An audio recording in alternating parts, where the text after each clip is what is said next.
안녕하세요. 형편없는 시댁을 만나 결국 이혼을 하게 된 30대 이혼녀입니다. 누구에겐 시답지 않은 이유가 될 수 있는 사사로운 서름 때문에 이혼을 하게 된 사연을 들려주고자 왔습니다. 결혼을 하게 되면 원래 어느 집에서든 시댁과 친정 문제로 부부 사이에 트러블이 발생하는 건가요? 저희 부부만 그런 게 아니라 다 그런 건가요? 하소연이라도 해서 위안을 얻고 싶어 이렇게 라디오를 찾게 되었네요. 부부가 돼서 한 번도 다툼 없이 살아갈 수는 없다는 거 인정하지만 남편과 제가 서로에게 감정 상하는 것이 어째 우리만의 일이 아니라 자꾸 시댁과 친정이 걸려야만 없는 건지 모르겠습니다. 명절 또한 그래요. 제가 딸이었을 땐 마냥 즐겁기만 했던 명절이 며느리가 되니까 다이어트 기간이 되어버린 것처럼 그렇게 밥맛이 뚝 떨어지더라고요. 행복하고자 시작한 결혼인데 저는 살아온 세월 중 역대로 불행한 시간을 보내야만 했습니다. 제가 이혼하기까지 1년 조금 넘은 시간이었습니다. 시간이었죠. 그 짧은 시간조차 글로 남기려니 더 함축하고 줄여야 되더군요. 그래도 최대한 저의 경험을 살려서 들려드리도록 하겠습니다. 저는 남편과 결혼하기 전까지 남편을 잘 안다고 생각했습니다. 저희가 장기간 연애를 했는데 결혼 약속이 주변에게 알려졌을 때 주위에서 선 넘는 조언을 많이 하더라고요. 축하만 해주면 좋겠는데 자꾸만 연애와 결혼은 다르고 동거와 결혼은 다르다면서 결혼 신중하게 결정하는 건 맞냐고 수도 없이 묻더군요. 아줌마 아저씨 되는 직장 동료들이 특히나 그런 소리를 입에 담았습니다. 그때는 시모시부가 한 10대 명은 있는 기분이었어요. 그저 잘 알지도 못하면서 남의 인생사 함부로 말하는 잔소리로 들렸다는 거죠. 말 그대로 제가 남편과의 결혼을 선택한 건 결혼이 10년의 연애의 종착지라고 생각하기도 했고, 나이 35살에 또다시 다른 남자를 만나 연애의 과정을 거쳐 결혼까지 도달하기엔 너무 늙었다고 생각했기 때문이었습니다. 그런데 그렇게 얼렁뚱땅 결혼을 한번 갔다 오고 나니 결혼에는 나이가 중요한 것이 아니라는 걸 지금에서야 깨닫고 있네요. 남편과는 제 첫 직장에서 만나 이어져온 인연입니다. 남편은 첫인상부터가 순둥순둥한 스타일에 약간 자기 취미에만 푹 빠져 사는 괴짜 느낌이 강한 남자였어요. 그래서 주위에 친구가 별로 없었고 남편과 어울려주는 사람도 굳이 업무 얘기 아니면 다가가질 않더군요. 저는 그런 점이 오히려 마음에 들었습니다. 제가 대학 때 바람둥이 남자친구를 만나는 바람에 그 뒤로 여자인 친구가 없는 사람들만 만나기로 다짐했었거든요. 하필 그 시기에 제 눈에 들어온 사람이 바로 남편이었던 거죠. 다른 동료들은 남편이 사회성이 부족해서 사람들과 어울리기 힘든 성격이라고 했지만 저는 그렇게 보지 않았습니다. 제가 말을 하는 걸 좋아하기 때문에 주로 남편에게 제가 먼저 말을 걸면 남편이 대답을 잘해줬어요. 저는 그런 심심찮은 대화 사이에서 남편의 은근한 개그 포인트를 느꼈는데 그래서 완전한 호감으로 마음을 열었던 것 같습니다.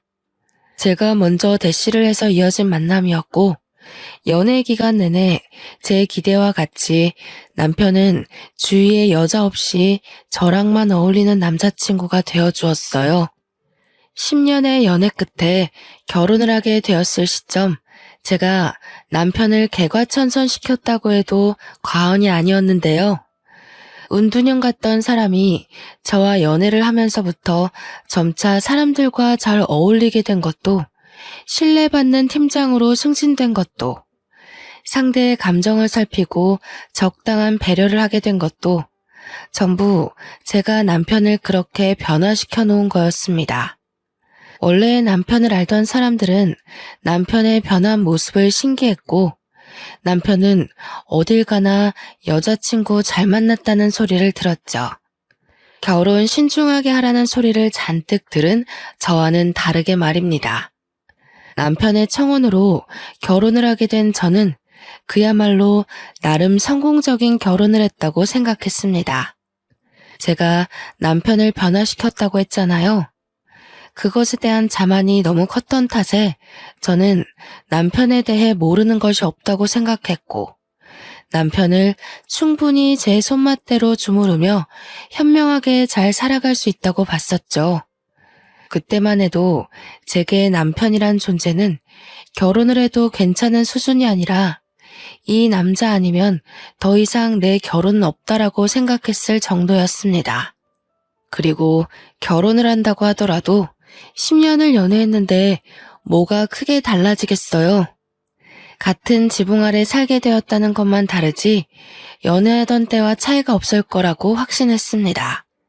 그렇게 결혼을 하고 첫 명절이 다가온 시기에 저는 주위 사람들이 왜 그렇게 연애와 결혼이 다르다고 했는지 아주 제대로 느끼게 되었는데요. 왜 명절 때마다 뉴스에 명절 증후군 소식이 여기저기 들려오는지 알 수 있었습니다. 결혼을 하고 첫 설날이 다가오던 때에 저는 남편의 낯선 모습을 마주했어요. 이번 명절에 우리 식구 다 같이 태국 여행 가기로 했어. 장모님한테 이번 명절 방문 못한다고 말씀드려야 될 것 같아. 뭐? 갑자기 무슨 여행? 나한테 그런 말 없었잖아. 아니, 안 돼. 우리 엄만 혼자야. 친척들도 다 서울에 살아서 엄마 들여다봐줄 사람도 없단 말이야. 내가 가야 돼. 다음 명절 있잖아. 그때 종일 친정에 있어주면 되지. 이 여행회사 상여금이랑 명절 보너스 덕분에 가는 거라서 이미 호텔까지 싹 다 예약 끝났단 말이야. 이번만 그렇게 해. 친정 방문을 선심 쓰듯 다음 명절로 미루는 남편을 보고 어이가 없었습니다. 심지어 저는 이 사실을 명절 일주일 전에 들었어요. 시댁 전체가 태국 여행을 가기로 했고 저도 그 여행을 따라 나서야 된다고 하는데 왜 당사자인 제게 통보하듯 말해주는 걸까요? 제 동의는 구하지도 않고 멋대로 결정한 남편에게 기분이 상한 것도 상한 거지만 배우자에 대한 예의가 없다고 생각했습니다. 그래도 어쩌겠어요. 이미 일은 벌어졌고 결혼을 한 이상 첫 명절만큼은 며느리로서 시댁과 함께 보내는 게 맞다고 생각했으니 따라갈 수밖에요. 엄마한테 전화해서 미안하다고 여행 마치고 돌아오는 대로 방문하겠다고 하니까 엄마는 흔쾌히 상관없다고 하면서 이번에 이모네가 내려오기로 했다고 걱정 말라네요. 오히려 해외 나가는 제 걱정을 더하면서 조심해서 다녀오라고 했습니다. 저희 엄마가 괜찮을 리 없다는 걸 저는 알아요. 친척들이 매번 와줬던 것도 아니고 그때마다 외동인 저와 엄마 둘이서 명절 음식을 간단히 했고 아빠 차례 지낸 뒤에 소소하게 명절을 즐기면서 살았거든요. 제가 명절에 당연히 갈 거라고 떵떵거려 놓은 탓에 엄마는 아마 친척들에게 전화가 와도 여느 때처럼 저와 같이 명절을 보낼 거라고 말했을 겁니다. 저 포함 사위까지 같이요. 그런데 제가 아예 못 가게 되었잖아요. 진짜 속상하더라고요. 친구들은 제가 명절 음식 준비 안 하고 시댁에 시달리는 것 없이 놀러가서 좋겠다고 부러워했지만 여행도 여행 나름이지 않습니까? 시댁 식구들이라고 하지만 어떻게 보면 저만 동떨어진 구성원이잖아요. 시댁 식구랑도 저는 아직 못 친해졌는데 시댁들만 아는 친척들까지 다들 신이 나서 즐기는 여행이었습니다. 차라리 집에서 음식을 하는 게 나을지도 모른다는 생각했을 정도로 저는 여행 내내 피곤하기만 했어요. 같이 가는 대상들이 누군지에 따라 여행도 추억이 될 수가 있고 경험이 될 수도 있더라고요. 제게 시댁들과의 첫 여행은 앞으로 살아가는데 큰 미천이 될 경험이 된 듯 싶네요. 다른 애 있는 가정들이라 저랑 남편만 신혼이었거든요. 그 때문에 모두가 자유롭게 놀고 즐기는 걸 저희 부부는 시부모 모시는 효도 여행을 해야만 했습니다. 시모는 또 땀이 얼마나 많은지 태국에서 삼켜 죽겠다고 엄청 징징거리더라고요. 남편은 시부 데리고 남자끼리 오붓하게 부자 여행 즐기고 싶다고 하는데 그럼 시모는 빼도 박도 못하게 제가 모셔야 되는 거잖아요. 여행은 고작 3박 4일이었는데 그 3박 4일 동안 시모의 투덜거림에 시달렸더니 한 달은 죽치고 고생하다 온 기분이더군요. 예, 새아가. 이 집에 직원 좀 콜해서 샴푸 새 걸로 바꿔놓으라고 좀 해. 태국이 위생 안 좋기로 말이 많더라고. 이 샴푸나 바디워시에 무슨 짓을 했을 줄 알고 쓰겠니? 어머님, 원래 여행은 그런 거예요. 제가 보기엔 깔끔하고 멀쩡한데 왜 그러세요? 그렇게 위생이 걱정되시면 다른 나라로 여행 오면 안 되지 않을까요? 너 지금 나한테 가르치는 거니? 하여간 요즘 것들은 말대답이 많아서야. 됐다. 그냥 내가 가져온 핀으로 씻던가 해야지. 시모는 저와 같이 다니는 내내 모든 것에 불평하고 불만만 얘기하는 사람이었습니다. 친구가 그렇게 툴툴거려도 한 대 쥐어받고 싶지 않습니까? 그런데 시모가 그러니 어쩌지도 못하고 그저 참아야만 했거든요. 이게 무슨 여행이에요? 시모는 비행기 자리까지 제 고막에 피가 나도록 시시콜콜 불평을 늘어놓았습니다. 집으로 귀가한 그날 저는 남편 앞에서 표정을 썩히며 다신 시댁이랑 여행 못 가겠다고 이제 명절 때 여행 약속 잡지 말라고 엄포를 놓았습니다. 그리고 다음날 친정에 가서 하룻밤 자고 오자고 했어요. 어차피 일주일 연차냈잖아. 내일 아무것도 안 하는데 다녀오자. 엄마 아마 명절 내내 혼자 보냈을 거야. 이모네 간다고 했었는데 차 문제 생겨서 못 갔대. 다음 명절에 가기로 했는데 왜 그런 말을 했어? 어느 세월에 포항까지 갔다 와. 내일까지는 고속도로 막힐 것 같은데. 그래도 출근하기 전엔 좀 쉬다가 가야지. 자기 웃긴다. 비행기 타고 태국은 뿔뿔 돌아다니면서 같은 땅인 포항은 왜 못 가? 못 가는 게 아니라 가기 싫은 거 아니고? 솔직히 피곤해서 그래. 노는 것도 좋은데 우리도 나이가 있잖아. 사람이 다시 힘내서 일하려면 휴식도 필요하지 않겠어? 또 상여금 받으면 그땐 장모님 모시고 갔다 오면 되니까.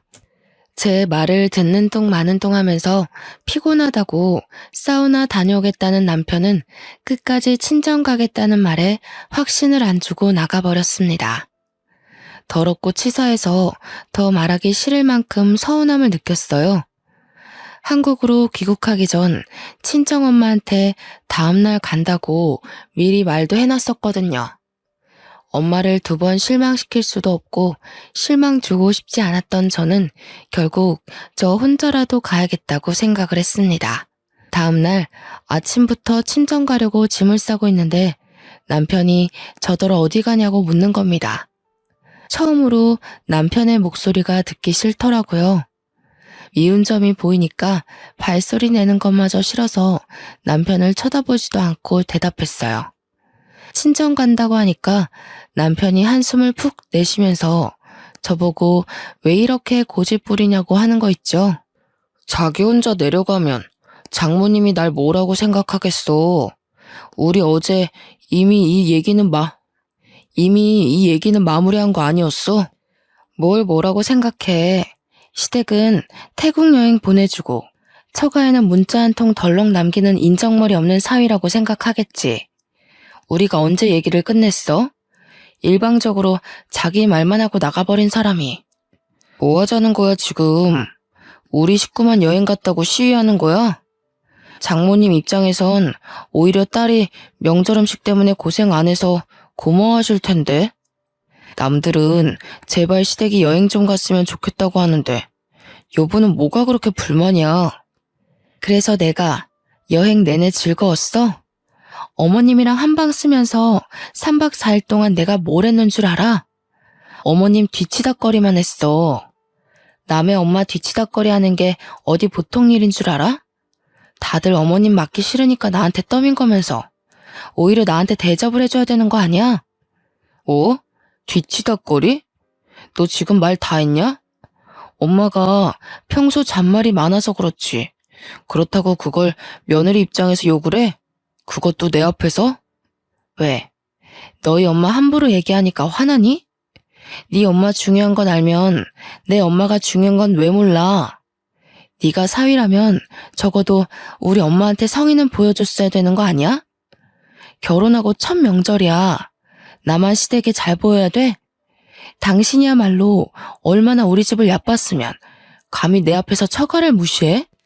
서운한 마음에 말이 억세게 나갔는데 남편이 그것에 화가 났는지 제가 짐 싸고 있는 가방을 발로 뻥 차버리더군요. 그러면서 친정 가주면 될 거 아니냐고 언성을 높이면서 옷만 갈아입고 나오라고 하는 겁니다. 저랑 남편은 대화 한마디도 안 하고 몇 시간을 달려 친정으로 갔습니다. 엄마는 내내 피곤할 텐데 안 와도 된다고 했지만 저희가 막상 도착하니 너무 기쁜 표정으로 반겨주더라고요. 그래도 남편은 엄마 앞이라고 나름 사위 노릇은 했습니다. 길에 소고기를 사서 엄마한테 선물로 주었죠. 같이 후하게 식사를 하고 당연히 하룻밤 자고 가려고 엄마가 마련해준 방에 들어갔는데 남편한테 시댁에서 전화가 오더라고요. 옆에 있던 저는 방 안이 조용하니까 통화를 다 들을 수 있었습니다. 내가 못 산다. 그래서 그 먼 거리를 갔단 말이야? 새아기는 생각이 있는 거니 없는 거니? 해외에서 많은 식구들 인도하느라 애쓴 너를 기어이 끌고 나간 거냐? 당장 새아기 바꿔봐라. 그냥 남편이 알아서 해결했으면 좋겠다고 생각했는데 남편은 꼬박 제게 전화를 넘기더라고요. 여보세요 한마디 하자마자 시모의 카랑카랑한 목소리가 울렸고 이미 남편 통화할 때 엿들었던 내용을 고스란히 다시 들었습니다. 저는 당연히 명절이니까 내 부모님을 찾은 건데 그게 이렇게 욕까지 먹어가면서 스트레스 받고 죄지는 기분을 느껴야 하는 건지 순간 서럽더라고요. 시모가 잔소리 끝나고 알겠냐고 재차 확인하는 말에 저는 화가 나고 눈물 나고 짜증나서 대답도 안 하고 냅다 끊어버렸습니다. 그렇게 집으로 돌아갔는데 남편이 시댁에서 저를 불렀다고 저녁에 같이 시댁에 가자는 거 아니겠어요? 싫다고 했더니 남편이 자기 부모님이 마음 상했다는 걸 구구절절 설명하는데 속이 꽉 막히는 것 같고 더는 듣기 싫었습니다. 그래서 남편 말도 무시하고 시댁을 나몰라라 했더니 한동안 잠잠하다가 어느 날 퇴근하고 귀가했는데 시모가 신혼집에 떡하니 앉아 기다리고 있지 뭡니까. 저를 보는 눈빛이 곱지 않길래 그 눈만 봐도 피곤하고 숨이 막히더군요. 다른 집 며느리들은 음식하기 싫어서 일부러라도 시댁 여행 보내주고 그러는데 넌 뭐가 불만이라서 우리 아들을 구워 삶았니? 내 말 듣기 싫다고 전화기까지 팩 끊어버리고 물어보시니까 솔직하게 말씀드릴게요. 어머님도 아버님한테 시집 가신 거잖아요. 아버님이 어머님 친정은 찾지도 않고 시댁만 챙기면 서운하지 않겠어요? 아버님은 사위 노릇 안 하면서 어머님한테 며느리 노릇 강요한 적 정말 없었어요? 어머님도 시댁살이 겪어봐서 알 거 아니에요? 솔직히 다 여자들 기싸움 때문에 생긴 문화잖아요. 제 말에 시모는 잠깐 흠칫하는 것 같았습니다. 하긴 시부 성격이 꽤 가부장적이던데 차별을 안 당했을 리 없었을 겁니다. 그럼에도 금세 표정 관리하던 시모는 저한테 떳떳하게 주장하더군요. 남편이란 건 당연히 모셔야 되는 존재다. 나 때는 그게 당연했던 때였어. 그러니 내가 시댁 사람들한테 한 소리 듣는 것도 당연하다고 생각했어. 너처럼 불만 품고 대드는 짓은 안 했단 말이다. 내가 친히 걸음해서 경고했으니 앞으로 어찌하나 단단히 지켜볼 거야. 시몬은 제게 또 다른 말대답을 들을까봐 자기 할 말만 줄줄줄 말을 하고 불이 나게 신혼집을 떠났습니다. 피곤한 상대 앞에서 자기 할 말만 하고 도망가 버리는 건 남편 하는 짓과 똑같더라고요. 제 결혼이 불행의 길을 걸을 수밖에 없다는 건 이때부터 눈치를 챘어야 했던 겁니다. 남편과 다툼을 해본 건 당시 명절이 처음이었는데요. 그전에는 웬만하면 저와 서로 맞춰주면서 지내온 사람이었는데 명절을 한번 겪고 나니 그 이후부터는 약간 자기 잘난 맛에 사는 인간으로 변해가는 거 아니겠어요? 같이 맞벌이하는 입장에서 집안일도 같이 했었는데 점 집안일에는 손을 뗐고 월급 좀 올랐다고 여기저기 사람들한테 술 사는 자리까지 많아지더라고요. 원래는 사람들과도 잘 못 어울리는 괴짜라고 했지 않습니까? 그 운둔한 성격을 바꿔줬더니 저한테 부메랑이 되어 꽂힐 줄은 몰랐어요. 사람들이랑 제 뒷담이라도 하는 건지 사람들과 어울리고 집에 오면 남편이 술 주사로 꼭 제게 한 소리를 하더라고요. 홍보팀에서 당신 보고 고집 좀 줄이래. 그런 마인드로는 기발한 아이디어 못 나온다고. 후배들 좀 그만 잡아. 후배들이 당신 얼마나 무서워하는지 모르지? 술만 마시면 저런 식으로 저에 대한 단점을 콕콕 집어냈습니다.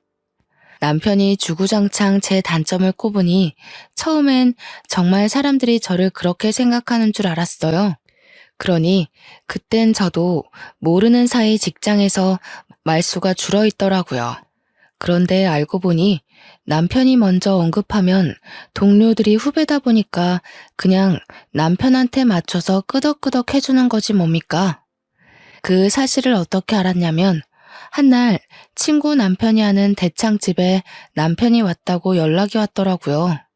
그땐 남편이 회식 있다고 말도 안 해줬던 때라서 저도 포기하고 그러려니 있었는데 친구 남편 말로는 남편이 제 흉을 엄청 본다고 하면서 제가 알아야 될 것 같아 연락을 했대요. 친구 남편 앞에서 너무 쪽팔리고 동네 창피했지만 그와 동시에 열이 확 올라서 결국 그 가게를 찾아갔습니다.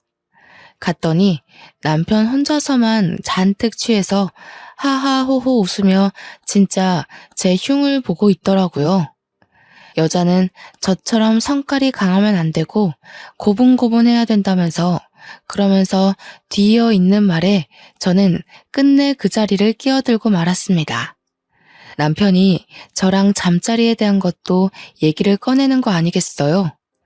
아무리 술 취했다고 해도 할 말 못할 말은 구분해야죠.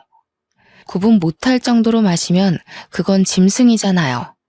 저는 친구 남편한테 술값 2배로 계산하겠다고 하고 술을 꺼내서 뚜껑을 땄습니다. 남편 머리 위에 2병이나 콸콸 쳐부어 버렸어요. 그제서야 동료 후배들은 저를 알아보고 인사를 했고 남편은 소리를 지르면서 허우적거리다가 나자빠졌네요. 다들 잘 보고 가서 꼭 소문 좀 내줘요. 김 팀장님이랑 회식했는데 배우자 흉 보다가 개꼴났다고요. 그리고 어디 가서 이런 사람 있으면 네 말이 맞다고 맞춰주지 마요. 그럼 이런 개자식이랑 같은 급으로 비춰지니깐. 그만 가봐도 좋다는 제 말에 동료 후배들은 후다닥 달아났습니다. 겨우 중심 잡고 일어난 남편은 저를 알아보더니 무작정 삿대질을 하더군요. 그걸 제가 다시 싸대기 날려 넘어뜨렸어요. 이런 식으로 다른 사람 앞에서 개망신 당할 거면 내 얘기 좀 하지 말아줄래? 당신 와이프라는 거 숨기고 싶거든. 고작 이런 모습 보여주려고 나한테 청혼했니? 참, 10년 연애 기간이 후회스럽다.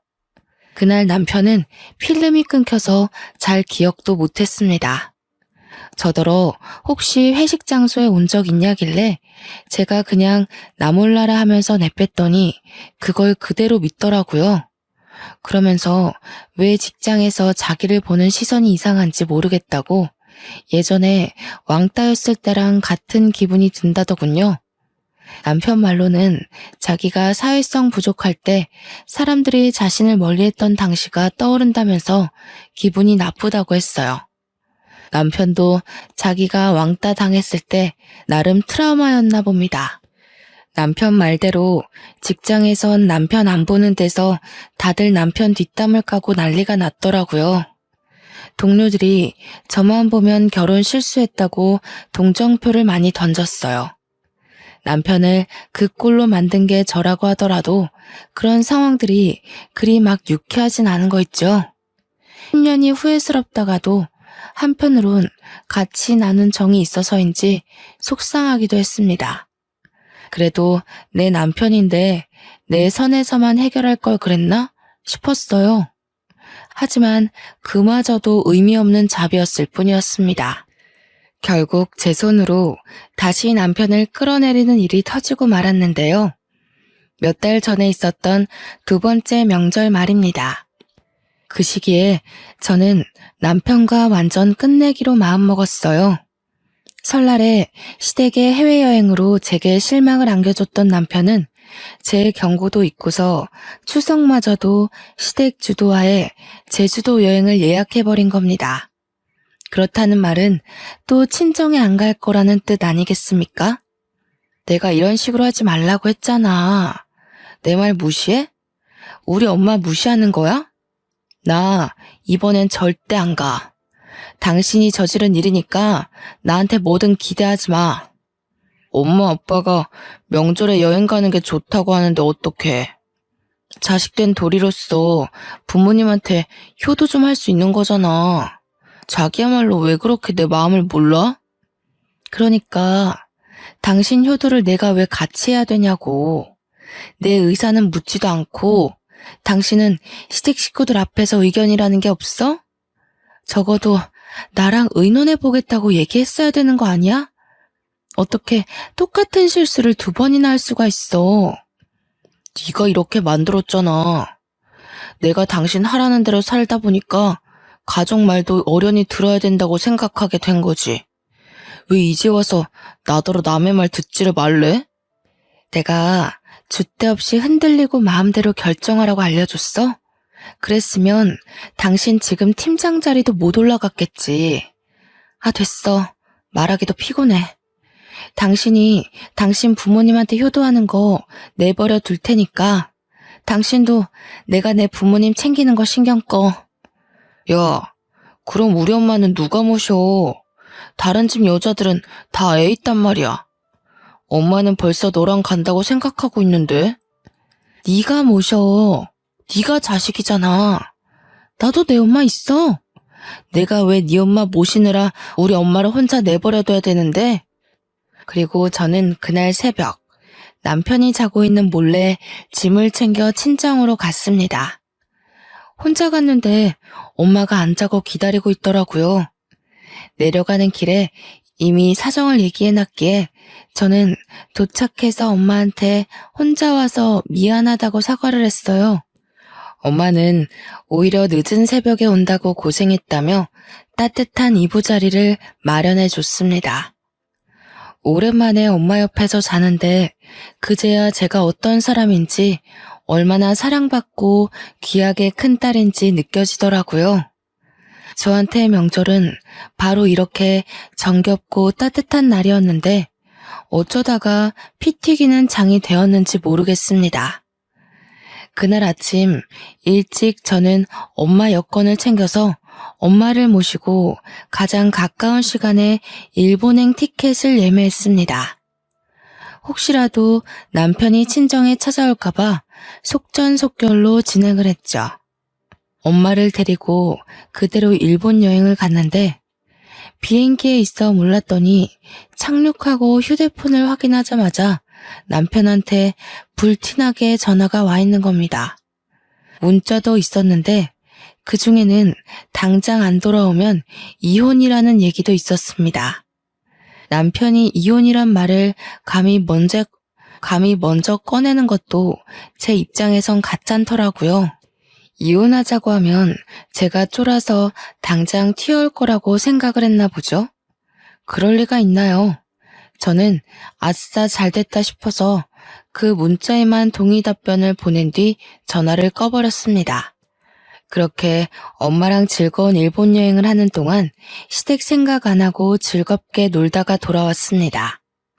바로 이런 게 여행이란 느낌을 잔뜩 받았고 제가 얼마나 스트레스를 받고 지냈는지 뼈저리게 느껴지더군요. 저는 일본 여행을 끝내고도 일부러 신혼집을 안 가고 친정에 있었어요. 회사에 연차를 몰아내서 출근도 안 했습니다. 그리고는 남편한테 우편으로 이혼 서류만 보냈죠. 한 일주일 지났을 때 남편이 초췌한 몰골로 친정을 찾아왔더라고요. 자기야, 도대체 왜 이래? 이혼 서류만 보내고 연락도 안 받는 게 어딨어? 제발 집에 좀 들어와.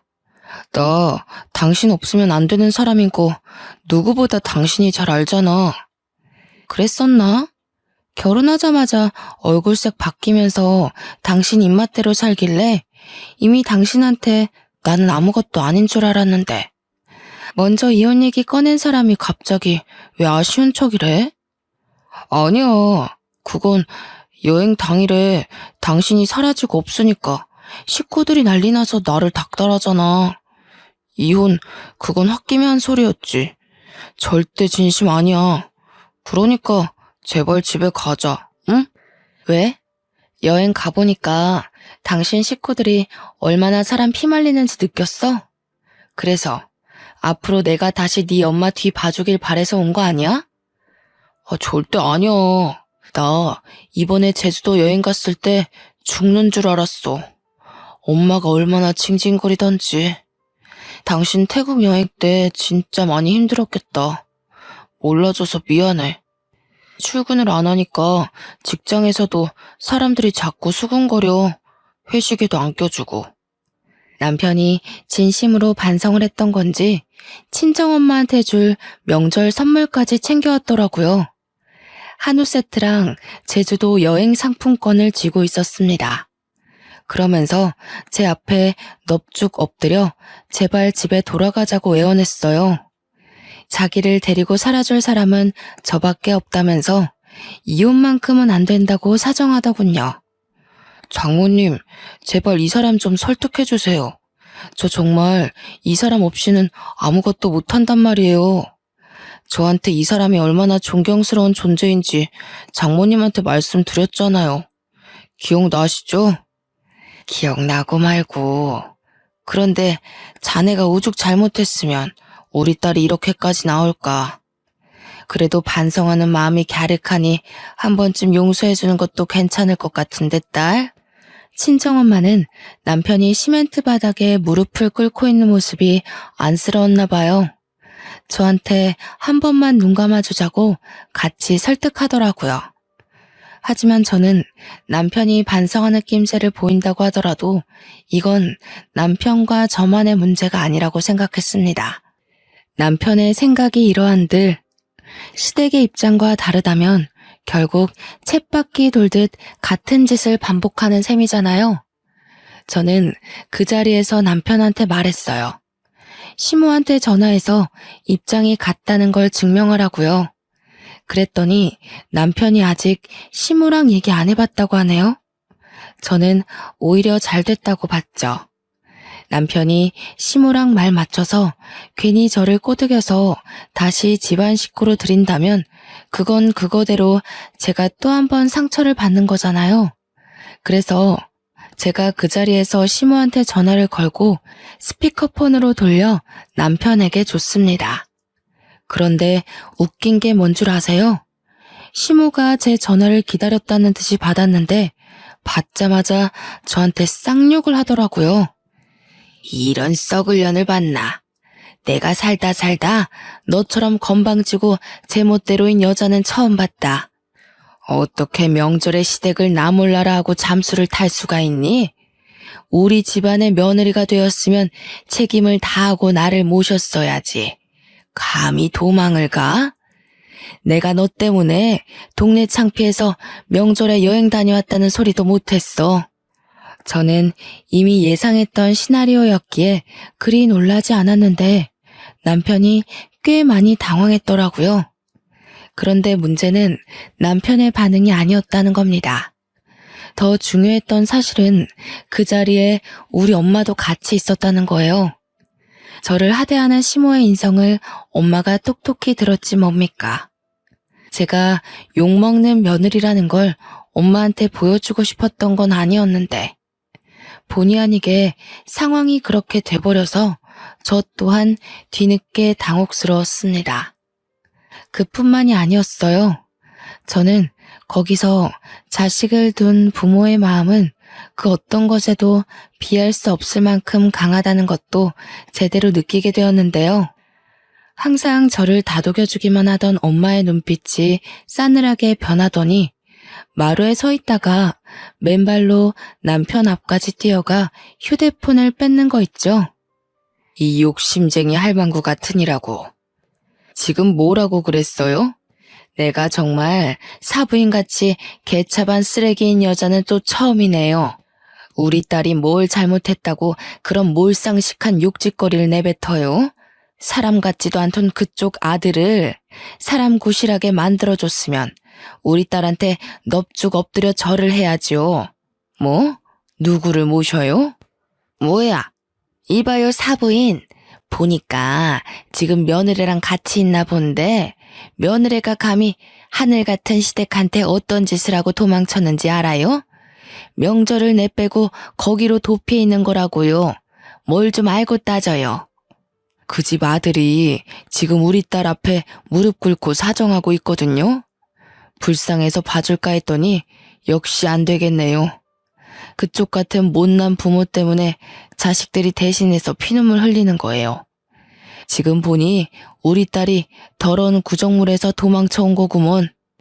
어머머, 하던지간이라지만 말 그렇게 함부로 하는 거 아닙니다. 당장 사과하세요. 내가 거기 어딘지 찾아가서 뒤집어 놓을 수가 있어요? 바라던 바네요. 내 딸은 내가 다시 데려갈 테니 그렇게 알아요.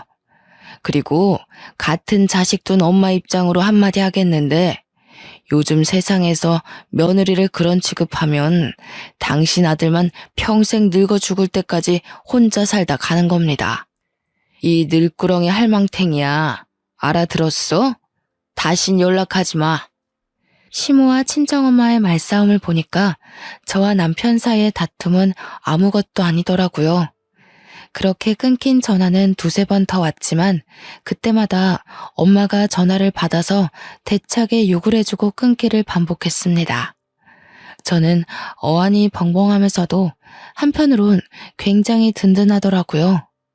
아빠가 일찍 돌아가셔서 내가 엄마를 지켜줘야겠다고 늘 생각하고 살았는데 역시 자식은 부모 품에서 영원히 보호받는 존재인가 봐요. 저는 그날 엄마가 얼마나 강한 사람인지를 단단히 보았습니다. 그 자리에서 저만 놀란 것은 아니었는데요. 남편 또한 선하기만 하던 우리 엄마의 돌변을 처음 보곤 완전 사색이 되어버린 거 아니겠습니까? 남편은 친정엄마를 보고서 더 넙죽 엎드리며 잘못했다고 싹싹 빌기 시작했어요. 그러면서 시모는 자기가 처리한다면서 앞으로 시모랑 저랑 만나게 하는 일은 없게 할 거라고 밑도 끝도 없는 약속을 해댔죠. 하지만 엄마는 이미 제가 시댁에서 어떤 취급을 받는지 들어버린 마당에 남편을 곱게 보지 못했습니다. 자네가 잘할 놈이었다면 진작에 우리 딸이 그런 취급 안 받도록 만들었겠지. 내 딸을 존경한다고 했었나? 그렇게 안 봤는데 정말 앞뒤 다른 놈이었구먼. 나 더 이상 자네한테 볼 일 없다.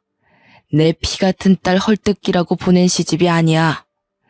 엄마가 남편한테 삿대질하면서 집에서 가니 네 잘난 엄마 아빠를 원망하라고 쫓아보냈습니다. 저도 우리 엄마의 화난 모습을 처음 봤는데 남편은 얼마나 당황했을까요? 그렇게 쫓겨난 남편과는 무난히 이혼 절차를 밟았습니다. 제가 짐 챙기러 간다고 어쩔 수 없이 신혼집을 다시 방문했어야 했는데 그 기회를 놓치지 않고 남편이 다시 저를 붙잡더라고요. 어처구니 없는 건 남편이 이혼 조정 기간을 염두에 계속 제 마음을 설득하고자 하면서도 와중에 시모를 부른 거 아니겠습니까? 여태 제가 남편을 만들다시피 고쳐놨다지만 이 정도로 남에게 의지하는 사람인 줄은 몰랐어요. 제가 없으니 시모한테 얼마나 기대고 있었던 건지 시모한테 저를 설득해달라고 불렀더라고요. 그래, 사부인 건강은 좀 어떠니? 잘 계시고? 언제 한번 모시고 우리 집에 들리거라. 일이 이렇게 되는 바람에 내가 초대를 한번 못했네. 일정 맞춰서 사부인 좋아하는 식사로 대접할 테니 모셔와. 사부인이랑 합의 잘 보고 너희 뜻대로 살도록 해줄게. 그러니 이혼은 취소하거라. 아직도 처지를 모르시네요? 아쉬운 사람이 찾아가야지 우리 엄마가 왜 헛걸음을 하겠어요? 우리 엄마는 이대로 저랑 저 인간 관계가 끝나길 바라고 있어요. 아직도 이혼하면 제가 손해라고 보시나 봐요? 남 걱정할 때가 아닐 텐데요. 저 인간이 직급 승진할 수 있었던 거 다 제 덕이에요. 남편 말로는 시모가 사과하러 온다고 하길래 어떻게 사과를 하나 살짝 궁금했는데 사과는커녕 끝까지 자존심 안 굽히려고 고개 빳빳이 들고 있는 꼴을 보니 굳이 제가 용서할 필요는 없겠더라고요. 그렇게 저는 시댁이 채운 쇠고랑에서 완전히 벗어날 수 있었습니다. 전 남편이랑은 같은 회사니까 어쩔 수 없이 마주쳤는데요. 전 남편이 회사에서 저를 피해 다니더라고요. 삐친 건지 토라진 건지 그런 건 모르겠고 한 번씩 저한테 실수인 척 커피를 쏟는 거 아니겠어요? 유치한 보복인 거 알지만 그게 계속 반복되니까 화가 나대요. 그래서 저는 전 남편의 쓰레기 같았던 행동들을 동료들에게 그대로 소문내고 다녔습니다. 원래 그랬던 것처럼 또다시 사내에서 왕따 한번 실컷 당해보라는 뜻으로요. 소문이란 건 제가 적당한 화제거리만 던져줘도 알아서 발이 달려 널리 퍼지더라고요.